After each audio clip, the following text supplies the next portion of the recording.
Hi everyone and welcome to Whitfield Lane. So today I'm going to be showing you how I do my ballasting. There are lots and lots of videos out there on ballasting, but I'm going to show you the way I do mine, which should be fairly quick and simple. Also going to be looking at trackside infrastructure as well.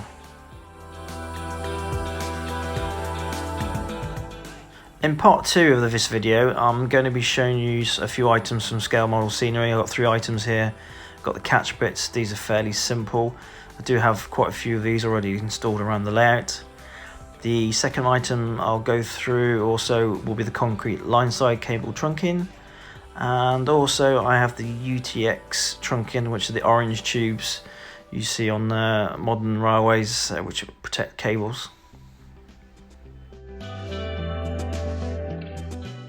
Also in part 2 of this video, I'm going to be showing you 3 items from Peco. I've got some dummy point motors, some AWS ramps, and also some TPWS grids to show you. Okay, these are the tools I'm going to be using today for ballasting. First of all, this is not puppy fresh, but it is a bottle I found lying around the house, which is perfect for spraying fine water mist. It does have a couple of drops of clear washing up liquid. And then I have my PVA water 50-50 mix that also has a couple of drops of washing up liquid. I then have my smaller bottle for just transferring the PVA glue onto the track. Say try and use clear washing up liquid, otherwise you'll end up with a nice green tinge if you use normal. And then I'm using the Woodland Scenics ballast. I got medium grey blend, which is B94. I then also got my ballast spreader, brush, teaspoon, and a couple of other tools just to help me ballast my track. Okay, so let's get on with some ballasting. So I'm going to be using this ballast spreader. This one was purchased from TMC. Slides nice and easy along the track. Gives me a nice shoulder as well for the ballast. So what I normally do, I normally fill the hopper right to the top with ballast. This will normally give me around about 40 centimeters of track to ballast.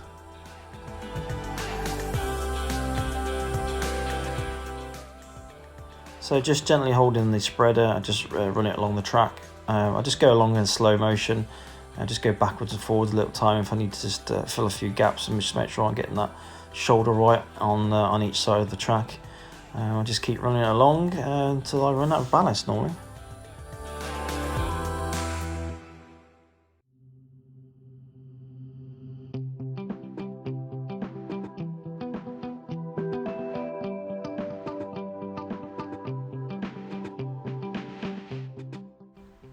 Okay, so the next thing to do is just remove some of the excess ballast we have in the centre of the track. There is 2 ways you can do this. You can either use an old paintbrush or something, but the technique I like to use is just using my finger. And all I do is just rub some of the ballast and just keep working it in the direction I'm going.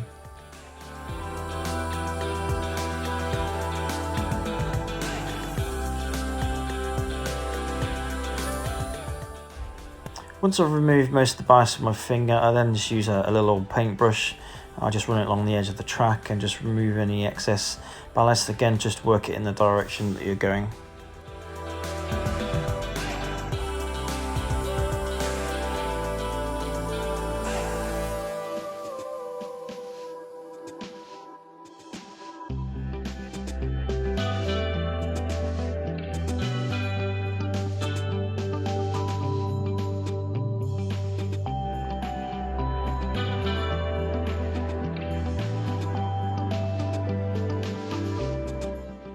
Alright, so the next technique I use is just to set all the ballast in between the sleepers. You can do this by using a teaspoon. Just gently tap on the track and you'll find that the ballast will sort of settle just around the sleepers.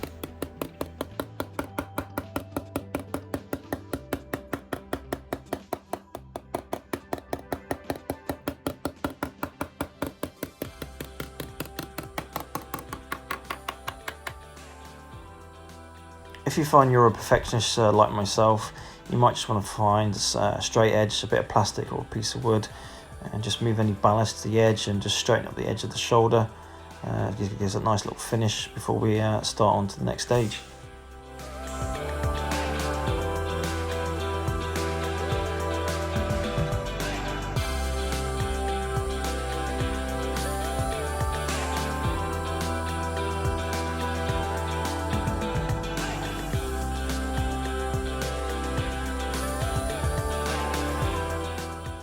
Okay, before I fix the ballast in place, I normally just get a small paintbrush and just sort of remove any ballast that may be sitting on the sleepers. And I normally check each side of the rails as well.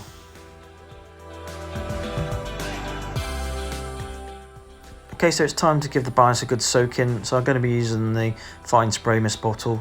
This does have a couple of drops of washing up liquid, and this will help with the surface tension when applying the PVA glue.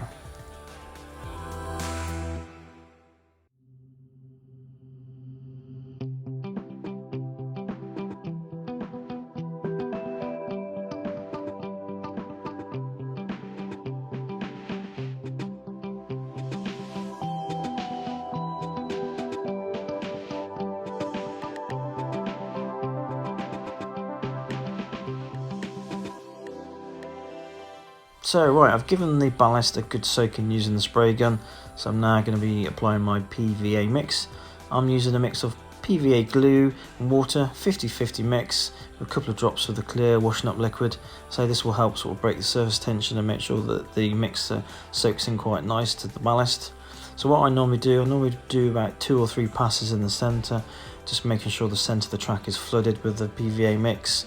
Once I've done the centres, I then start working my way outwards and then run along the edge of the sleepers. Again, just applying the mix, run along each side, and I'll also then do the shoulder, just making sure that the mix is sort of soaking in quite nicely to the ballast. Don't worry too much if you think some of the ballast is starting to run away when we apply the mix. I'll show you how to tie that up very shortly.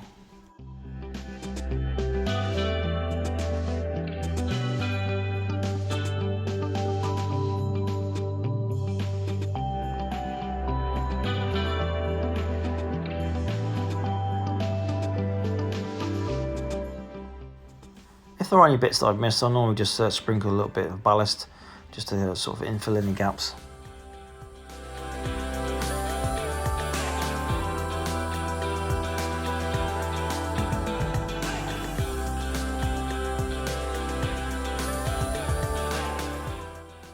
Don't worry too much if a bit of the ballast starts to move. I normally just get my straight edge and just sort of move back any ballast and put it back into place. Just sort of straighten up the shoulder a little bit.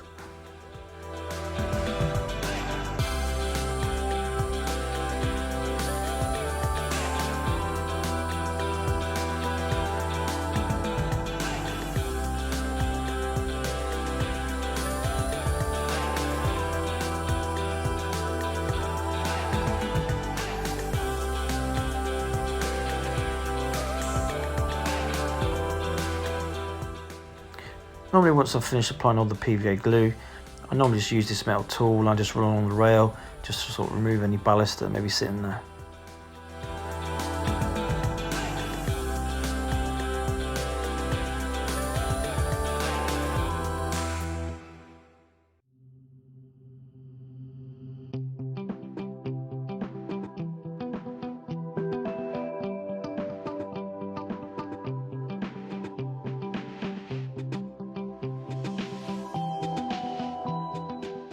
I then just run my finger across the top of the rail. This is just to remove any ballast or any PVA mix that may still be there.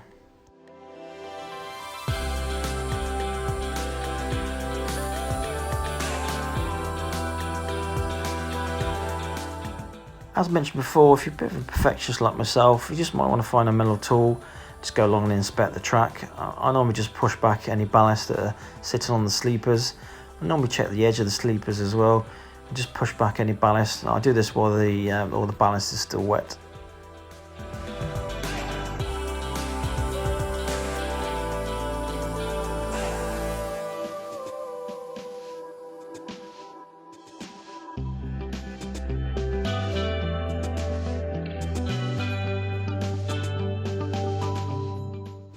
After about 30 minutes, I normally just come back and inspect the track. Just make sure I'm happy with the ballast and that all the PVA glue is soaked up quite nicely. I normally just check the edges and check the shoulders just to make sure the ballast is looking quite good.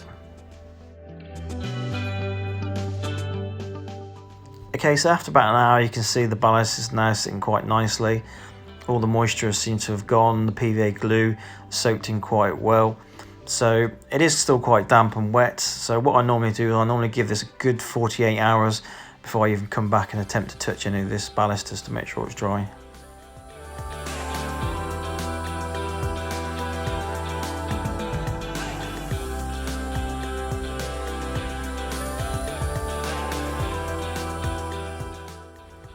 So after 48 hours, you can now see the ballast is nice and solid. It's all gone dry. I normally just get a metal tool and then normally just scrape off any sort of ballast that may be sitting by the rail. I also move any ballast that's on the centre of the sleepers. I also check the edge of each sleeper as well, just to make sure that any sort of loose ballast is sort of flicked away. I then also get my little hoover and I'll just go along and sort of hoover any sort of loose ballast or any excess ballast that still may be sitting there that didn't dry on the process.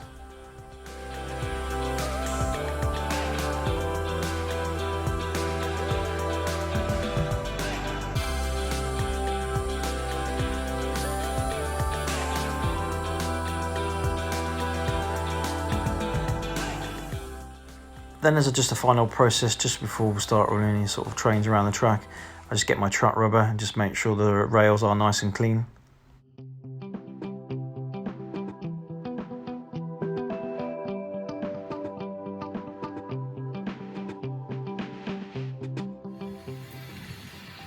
This part is optional, but if you do have a hoover, it may be worth just going around the track just a few times, just sort of to remove any excess ballast that may be sitting around. As you can see from this example, the hoover did actually manage to pick up quite a bit of ballast.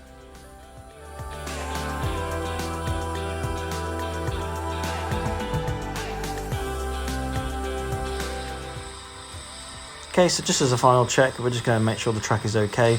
We're just testing the train, just to make sure the track is working okay. We've got no ballast that's going to be fouling on the wheels. This part is optional. As you can see, I'm using the tamper wagon. This is just to make sure the ballast is nice and settled in between the sleepers. Again, this bit is optional, but I'll leave that down to you guys what you want to do.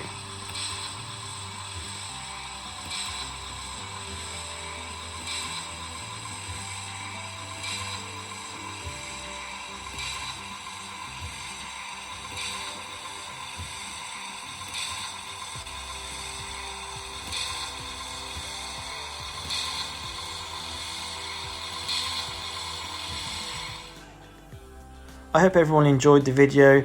Hopefully you're still awake by the time we got to the end of this video. So I'm still working on part 2 at the moment, but in part 2 we're going to be looking at the trackside infrastructure.